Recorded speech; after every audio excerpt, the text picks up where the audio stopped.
Oh man, you've got to love the look of the Pip-Boy in Fallout 4. Hello there, my fellow Vault Dwellers and Wasteland Wonders. What's up? It's Robbie with Overworld Games. We've got a brand new video. It's a big one.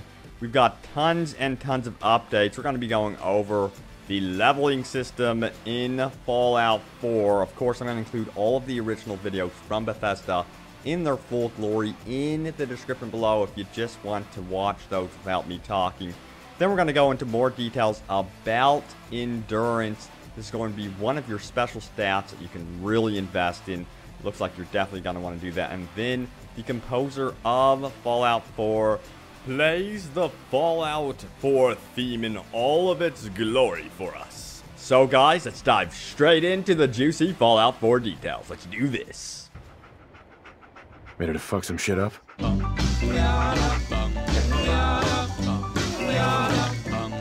So Fallout 4 is going to be roughly around 28 gigabytes according to Gamespot. This is probably going to be the same thing for PS4, and then PC will probably be a little bit larger. It's going to be interesting to see what type of day one patch we will get, if we get any type of day one patch, but I imagine we will.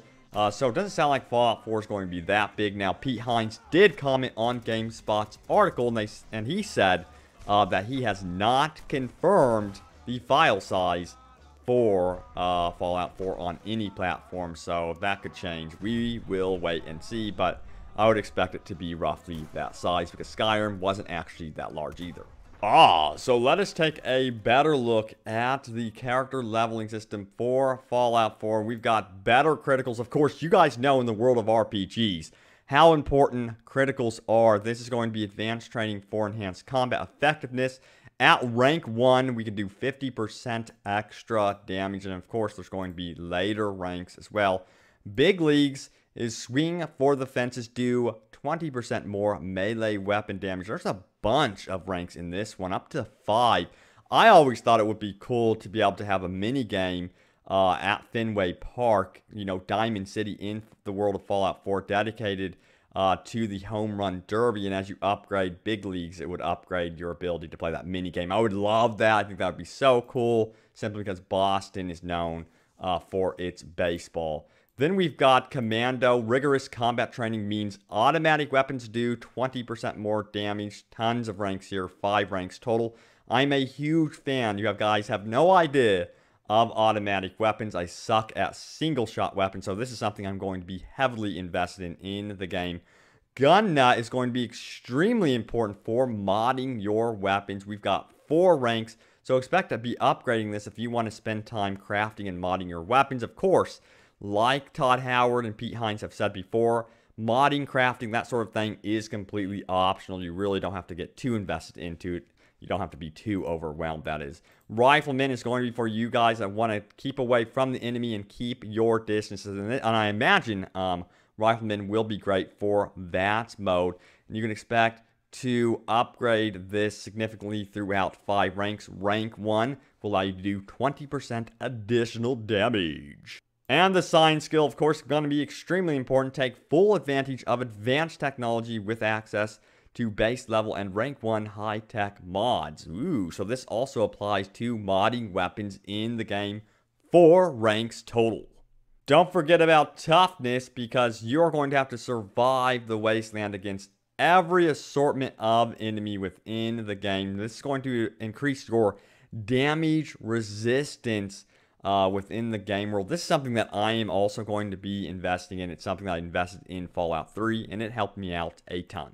I love the menu in Fallout 4. We get our look at Charisma here. Charisma is your ability to, of course, charm and convince others. This is something actually I tend to neglect simply because I like to take matters into my own hands and negotiate with guns. But I think I will look into this more in Fallout 4 for sure.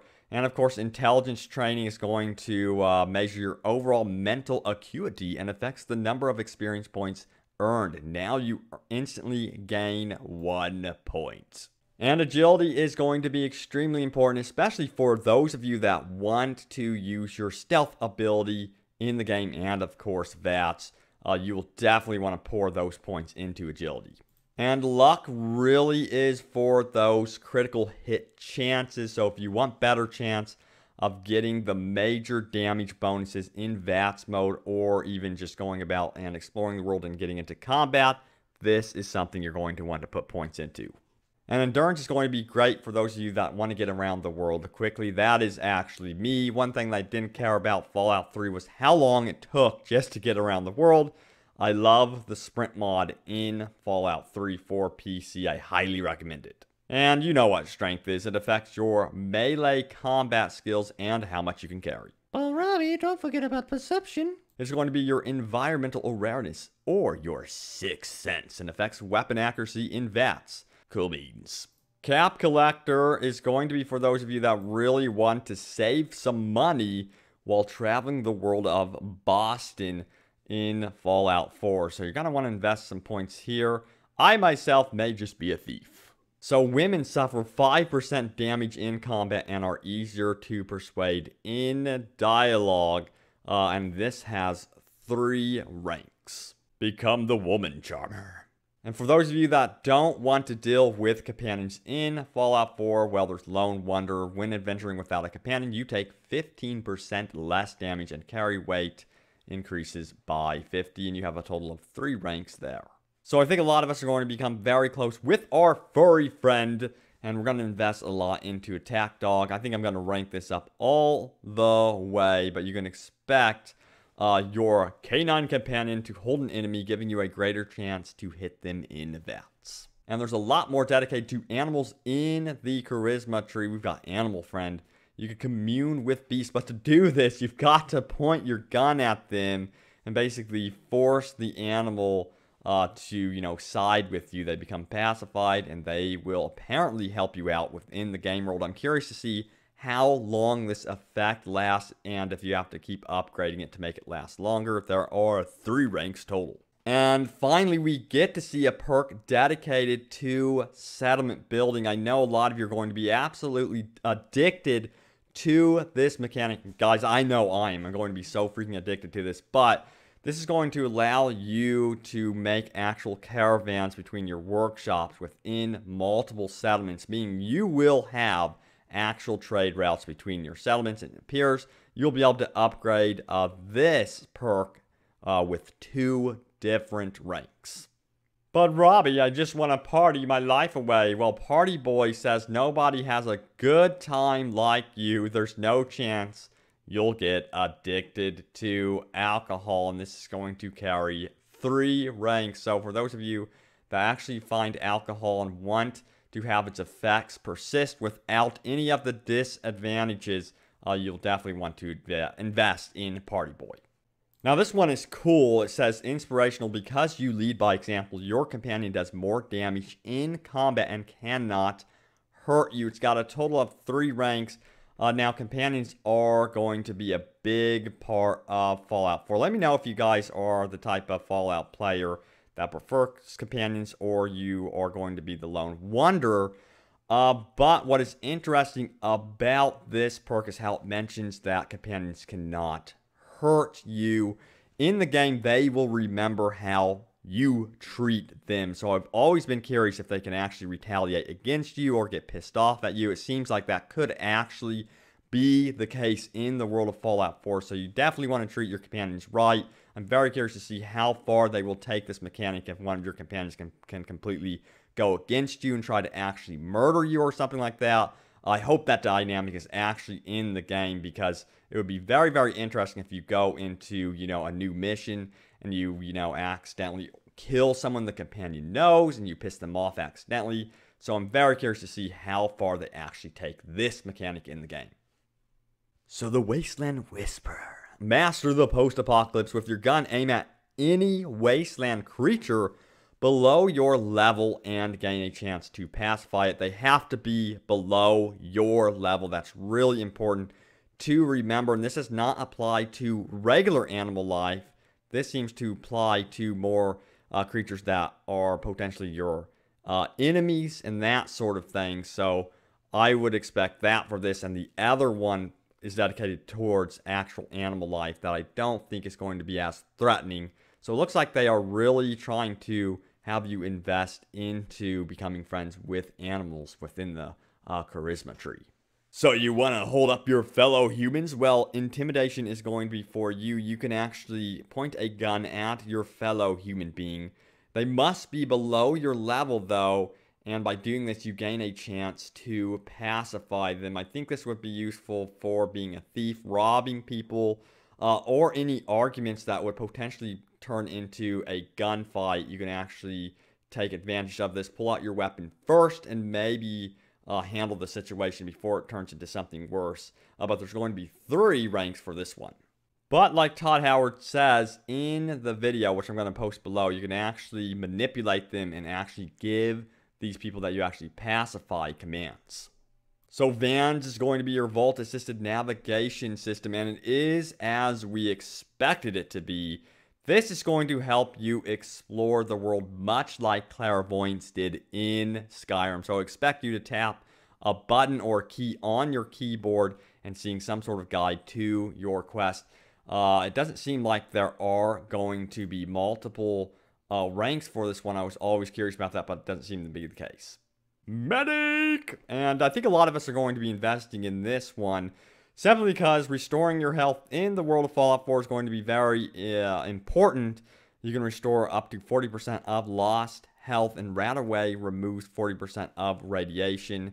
And this is just rank 1. So investing into this will help you with radiation and any health that you actually lost. Very important indeed. Moving on, we've got Gunnet. You gain access to rank 3 gun mods. This is at level rank 2.